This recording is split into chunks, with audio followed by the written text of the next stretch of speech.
Hi, I'm author Lucy McConnell. And I'm author Erica Penrod. And I'm your host, Shaylee Dimmick.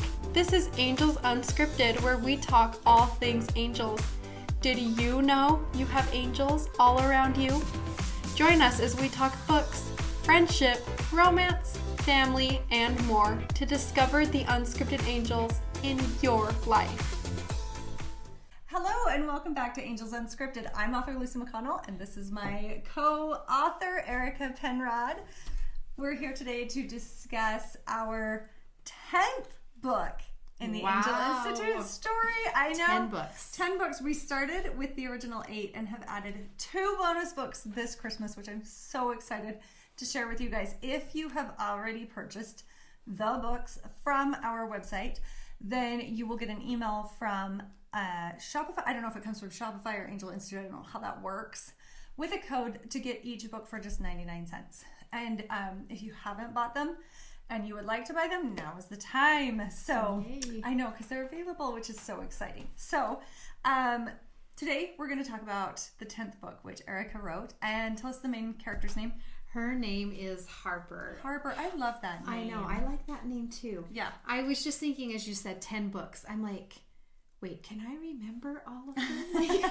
I'm sure we could. I mean, it's been quite the experience, hasn't it? It's been a journey. It really has. Like putting out 10 books as quickly as we did, Mm-hmm. but also how it all came together. Beautiful. So it was fun. Like it's been so fun to live in Benton Falls for this Christmas season. Oh my gosh, yes. And I hope that like the readers have got that too. Yeah. That Me they've too. got to spend Christmas in Benton Falls because it's such a great place to be. But yeah. Yep, So I we're love on it. Harper. We're on I'm Harper. excited. So we don't have a copy of Harper because Harper was just released and print time for books, if you don't know, is between 2 and 3 weeks. So since we did not have time to get physical copies, we don't have a physical copy with us, but they are available on Amazon right now to purchase those. So And because they were a surprise. Like they weren't part of the original series. No, we so just wanted to we do 2 released more. 9 and 10 as a bonus, and so that's why we don't have them available in the print copy because it was a surprise. It was a surprise to us too. Yeah, exactly. So, and then I also wanted to let you know, Tyler audiobook should be up on Audible now. It's on our website. It has been for a couple weeks, but Audible just caught up. So if you've been waiting or saving points for that, then that is available now. And Ren, I'm excited. should be up coming. any day. Like we are just waiting on it. I check every day to see if that one's available yet, but we're not quite there yet, but it's coming. So keep an eye out for those. Have you been listening to audiobooks this Christmas? I actually picked up 2. I'm a book reader. I learn so much when I'm reading and I absorb it so much. That's just kind of the way my brain works. That I really do prefer a book, even if it's an ebook. I don't have to have pages. It's just the process of reading for some reason is how my brain absorbs stuff. But because it's Christmas and we've been so busy, I have picked up 2 audiobooks and I really liked them. I love audiobooks, and I feel like because I have been writing so much more, I just when I go to actually physically read a book, I'm kind of burnt out on reading a different and part everything. of your brain. So and the time, and so I listen to a ton of audiobooks as I'm like doing my house cleaning and folding laundry, and I've been doing a lot of fold laundry? No, I'm just kidding. Well, let's see. I'm so impressed, actually. Did I mention my other job? I know. Yeah. That's true. So you actually folded my daughter's clothes one day when you were doing I'm your like, closet, I kind of fold laundry for a living. Yeah. And by the way, I have to tell you, because Erica, as a professional organizer, went through, very graciously helped my daughter get her new room, because we were switching rooms, get it organized. And the other day, she came out carrying a blue hanger, and she was like, "Nuh-uh." No. And she went in and switched it out for one to match. That was not her color of hanger. That was not her color of hanger, and she knew because Erica taught her that you have all the same color hangers. And so I was very proud of her in that moment, and I was very grateful for Erica in my life. Wow, she learned that. Yes. Yeah. But I've been traveling a lot this last month, but the last week I've done several road trips, and so we've listened to that's fun. Christmas books, and I have loved them. I just love them. But I told myself last night, as I realized how close we are to Christmas, I'm like, you've got to run up to your bookshelf and pull your Christmas books down. Yep. Like I have a collection that I try to read. I don't get to all of them every year, but at least a couple of them, because it's not Christmas unless I do. So I was like, okay, you have to get your books down and read them. But I am listening. I just started a new one yesterday. I listened to a really cute one on the weekend. So I'm excited to get these books. So the fact that we have Tyler out and Ren is coming, for those of you who like audiobooks like myself, I'm excited to get those out. Well, and I would like to know from our readers and viewers what their Christmas classic books are. Like, what are the books you pull down that you read every year? Because I am always looking to, it seems like I can read them faster every year and I have extra time. So I'd love to know what you guys have, what you're reading that is super awesome. And then, should I tell them about the big mistake? That's fun. So I had ordered these, I have to figure out how it goes. I had ordered these special edition, look at this, so that your books become a decoration on, can you see it? I'm wondering if they can see it. I don't even know, but it's so cute. And if you're just listening, it's really cute. It's so the white outside pages of the book. Oh, you are posting it, right? Yeah, I so posted people can see it if they're just listening. Yeah. And it has this, and I'll just describe it real quick. It has this really cute small town main street, which is Benton Falls, with the church spire in the background, a couple of kind of old timey cars, and a Christmas tree that's decorated. And it's snowing, and it's just this really pretty, cute thing, so that you can put your books out like this, and they become decorations in and of themselves, which I thought was brilliant. So I ordered this, and I was so excited about it, and then it's upside down. So, and I just kind of looked at it and went, okay, I guess I'm stacking my books upside down on my bookshelf now, but oh my gosh, it was so funny. So that's hilarious. I know, and I was so excited to get those out to readers this season, but because of the print time, which you've already discussed, it will have to be a little bit later. So watch for those on our website. Hopefully we'll have them out by or available by our, are we talking about our next set of releases, or are we not? Well, I don't know. Let's maybe hold off. Should we? We'll just tune in. Stay tuned for more information. We have more angels. Yeah, Angel news is a coming. Yes, we do. Yes, we do. All right. Well, let's talk about this week's theme for Harper. So Harper's book, her theme was joy. Yes. Yeah. And so with each book has had a different theme related to Christmas or the spirit of Christmas. Right. And so, tell me about joy and Christmas. Joy. Tell me about joy and Christmas, which was not on our list of questions to ask you. I just threw one at you. You were not ready like for, pertaining to Harper, or just in general. Let's talk about joy and Christmas time. Joy. Okay, so like I said, I've been doing a lot of traveling this last month with the holidays. With Thanksgiving, we were out of town, which we're not usually out of town, and then we went to Vegas. And anyway, I got home. Is it still recording? Yeah. Okay. Okay, keep going. Don't mind that technical. I know. Anyway, so I got home and I was getting back to work, looking at the calendar, looking at everything that I've got planned, and I realized that Christmas Eve is 2 weeks from as we're filming this, right? Oh, yeah. It's 2 weeks from as we are filming this. My eyes are darting to the calendar. And wait, did you know this? Because this just hit me. I don't know if I knew this. But as much as I thought about, okay, I haven't got this done, I haven't got this done, I haven't got this done, the thing that hit me the most is I haven't made an extra effort to bring Christmas into my heart. Okay. I'm doing a lot of the activities. Traveling and everything has been with family. It's been fun. It's been great things, but those little things that mean a lot to me about Christmas or that bring joy into my life, I need to slow down and I want to focus on that for the next 2 weeks. So joy to me at Christmas time is obviously taking time to reflect on the gifts I've been given, the gift that my Savior gave to me, the opportunity I have to try again every single day. Like, I want to stop and think about that. And I was listening to it was a devotional I was listening today, and they were talking about how if the wise men or the shepherds, if when they approached the baby Jesus, if they only knew, like, really understood what he was going to do for them. Yeah. Like, and so I thought, I think I would like to think about one that. level they did. Yeah. Because they knew the prophecies. They knew all of that, and then this angel comes for the shepherds. So I think they did at one level. Yeah. But on a personal, like a really individual, deep personal level. Like, so as I've thought about the Christ child and think about celebrating his birth right now, like this season, and I think about I just, for me, I want to have that question in my mind. Well, and you want to make that connection with him. Yes, the personal connection of like, what does that mean for me? But how can I bring that joy into my life and my family's life and the stranger in the store?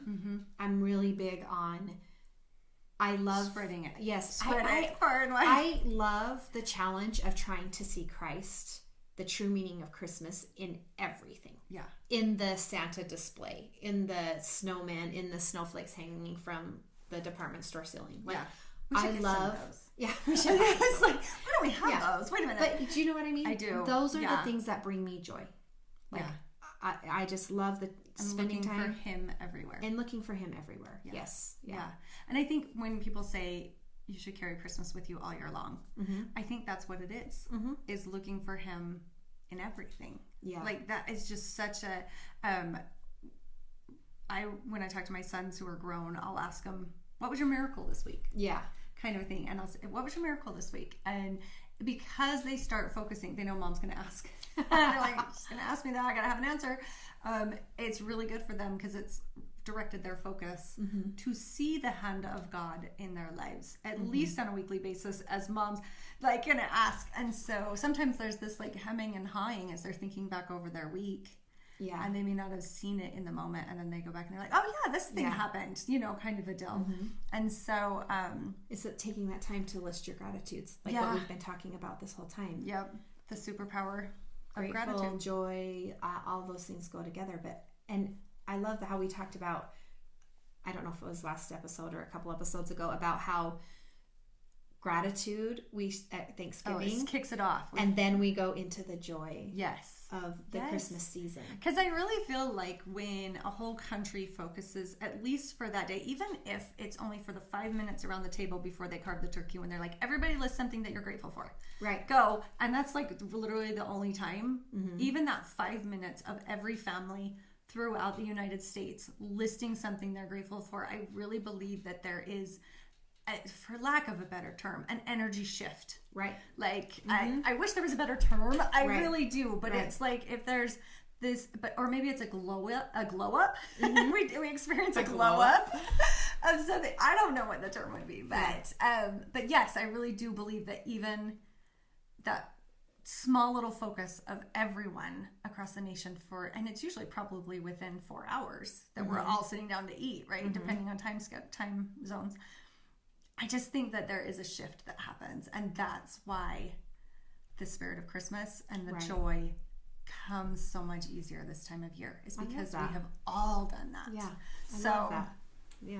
Okay, that was my rant on Thanksgiving and the joy of the shift and the whole thing. Okay. All right. Let's talk about Harper for just a minute and her mom and what the influence her mom had on her and her initial decisions and attitude. What role does that play in Harper's development as a character? Okay, I feel like I should give a little summary about what Harper is about. So Harper works for a big box store. And so she grew up in Benton Falls. She left Benton Falls with no intention of returning. She was raised by a single mom, and her mom just taught her that work was the way she was going to like make her way, like get out of Benton Falls, get out of that small town mentality. To her mom, career, wealth, position, that was what had value. Okay. And so Harper was taught that as a child, and that's how she recognized or how she felt love from her mom, is when she did the things like she loved ice skating. Oh, yeah. And there was a couple things when she was a young child that she loved, but she wasn't encouraged to pursue because that wasn't going to get her anywhere. Right. And so Harper was raised with this mentality. There is a big box store on the outskirts of Benton Falls, and she comes in. She's been hired to come in and try to change the town's feelings towards this box store, because Benton Falls is the small town community. They have the little Main Street shops, which are super fun. And so she's charged to come to Benton Falls and try to make the relationship between Metro Max, the big store. That name, I know. Metro Max and Benton Falls. Uh-huh. And so Metro Max tries to insert themselves into several of the community events. Okay. And by doing this, this is where she meets the love interest in the story, which is Leo. He runs a food truck. Nice. And he's just a small business owner. Yes, he's just a down-home guy. And so anyway, that's the love story there. Kind of opposites. The opposites attract. Yeah. And anyways, well, and you got to have a little hustle to be a small business owner. Yes. I mean, it's not like you're just gonna get away. He's out working, and anyway, but they come together, or they meet at like a town meeting, and anyway, so she just has this idea, I've got to succeed at this, also because she's wanting to get that VP position, and so this is like, you know, Metro Max is telling her she will finally be worthy in her mom's eyes of her mom's love. Exactly. Oh, and so she's, but you know, but then of course Benton Falls and Leo, and then we can't forget Gabe, her guardian angel. Oh my gosh, okay, we need to talk about Gabe. I know. Talk about Gabe because I love Can him. I say what I say every time? Gabe. He's like my favorite angel. I say that about every one of them, but I love him. Yeah. Gabe was so fun to write because Gabe was a rancher. Yeah. Like a cattle rancher. Yeah. So picture John Wayne, tough guy. Yeah. Like really can, you know, get smashed between two cows and get back up and go with the day kind of thing. Like tough guy. But he's in his 30s. So like when I picture John Wayne, I picture him a little bit older. I don't know how old. Anyway, I don't know what I was just saying the toughness, not necessarily John Wayne himself. But I want readers to realize too, because that was a thing where I was like, he's a handsome cowboy, but I didn't want. Can you? Okay, when we go to heaven, can I wear a cowboy hat with my robes? I think you can if you want to. Okay. All right. Thanks. Yeah.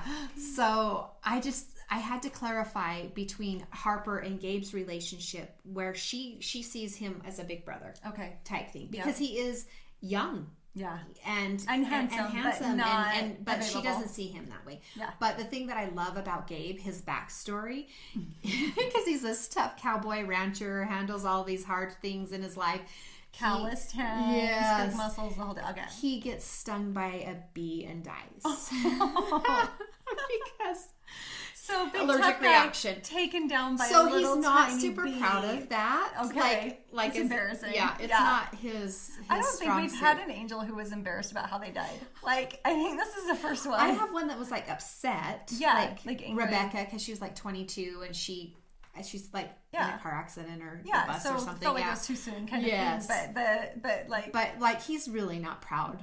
Of how his ending happened. I have always wondered if when we die, we are going to tell our death stories. Like, well, I don't know. You know how women that go through childbirth, you got to tell the birth story, yeah, right? You're like, oh, this happened during this one, and this one happened during this one, and I went through this, and it's like that kind of thing. I actually do wonder if when we get to the other side, we will be like, how'd you die? How'd you die? Or if it's going to be like incredibly personal. And we're all going to be like, we don't talk about that. Sorry, we don't talk about that. I know, we don't discuss That's funny because do you have stories. like family members, like when you get together and you talk about past illnesses or whatever? Oh. Yeah, well, when I had appendicitis, this is what happened. Gallbladder removal. Back in my day, we didn't have anesthesia. For real. Maybe it will be like that. I don't know. But for Gabe, his story really does not match his whole life. Persona. Like he's like, no, this is not. Anyway, so he's just kind of a fun. He's just riding along on his horse. And then all of a sudden, yeah. And the fun thing too is never even saw it coming. No, he didn't. No, he didn't. Is how he is given Harper, who is this business executive, hard work, polished. Equals, yes, that's true. They do have that. That. But he's a rancher, so he relates her oftentimes to the horses, to the cows, like you know. Women love to be that's the way with a cow. Luckily, she doesn't always know that, but some things he says to her, she's like, "What?" Like you know. I don't even know where you're coming from, big guy. Anyway, yeah. Funny. So that was the fun. I liked writing them, and the interactions between Gabe and Harper. So and then Gabe gets to know Leo too. So it was just fun. Yeah. Yeah. Leo's just a good guy. Does Leo have a lot of interactions with Gabe? I'm trying to think of my stories and remember if he has a ton. Most of them I was really careful that the angel mostly only interacted with their assignment. And there was like I think one that I had over like also interact with the love interest.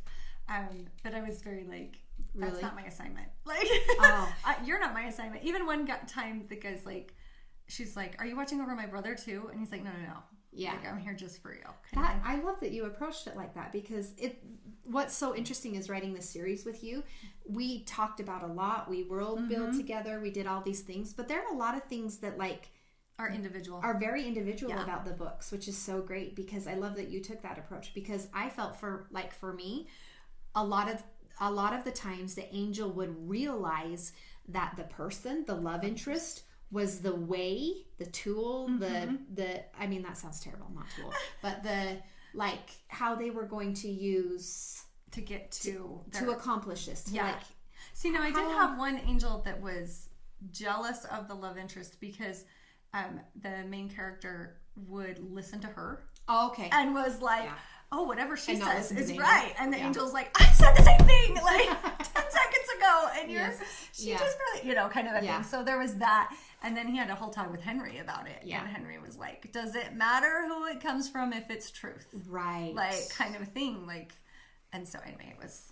Yeah, and I felt like that was a lot of the lessons for my angels, which wasn't something that I intended as I started writing each one.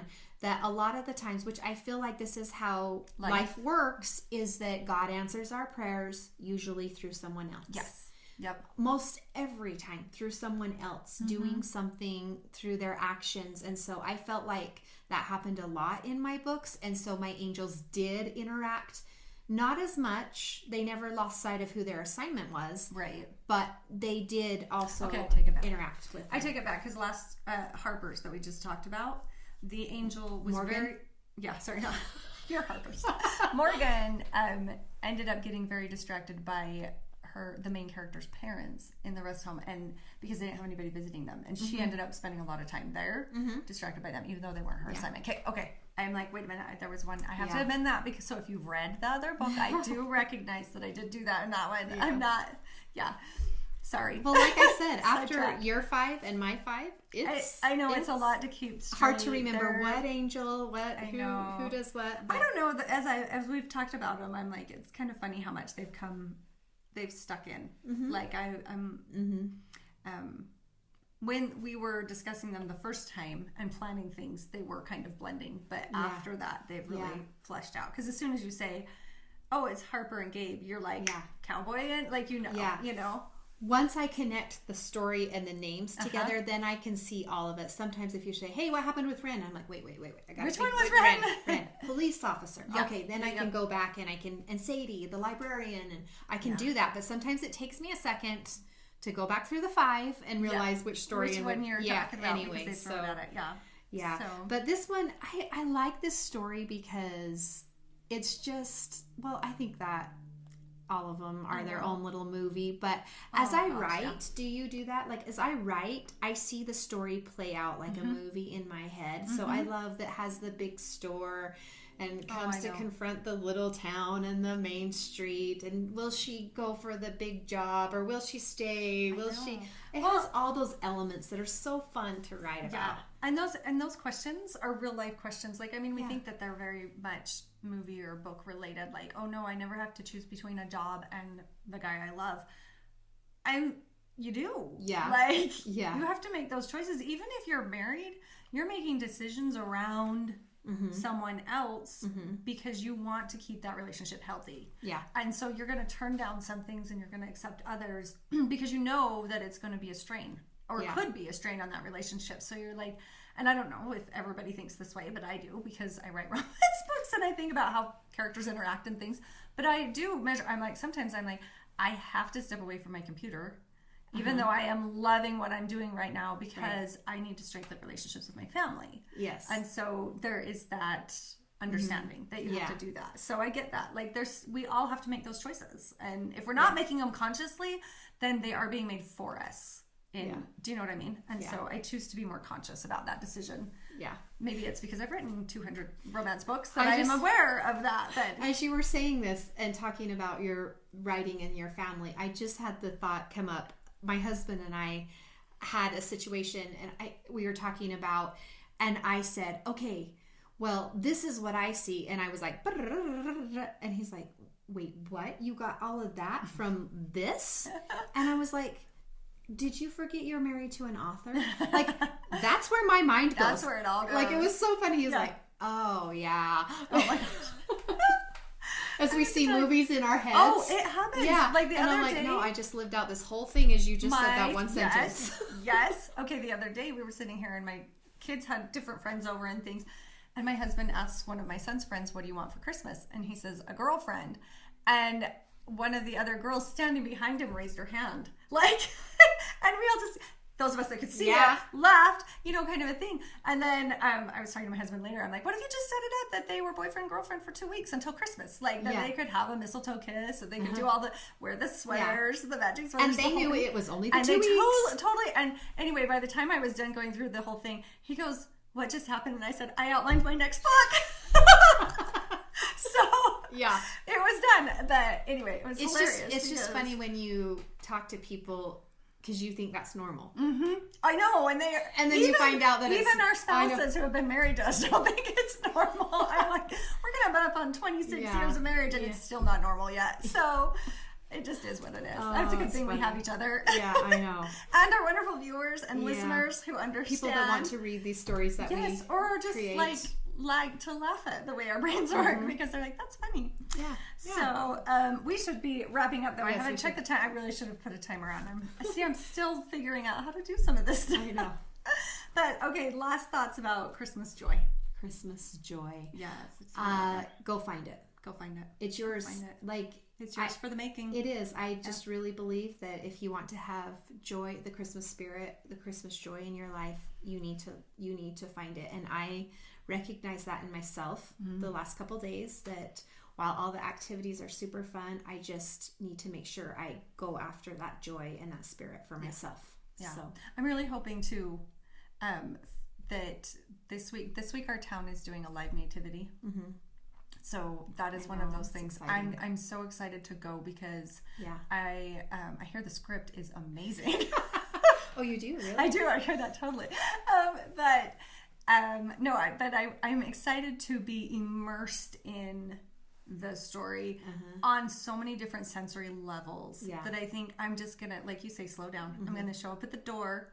I'm gonna pick up all of my baggage and set it there, and I'm just gonna go walk in and experience this beautiful portrayal of the Savior's birth. And so find those moments. And maybe as we approach the manger, think about the personal gift. The personal gift. Very that personal. He gave to each of us. So I I love that.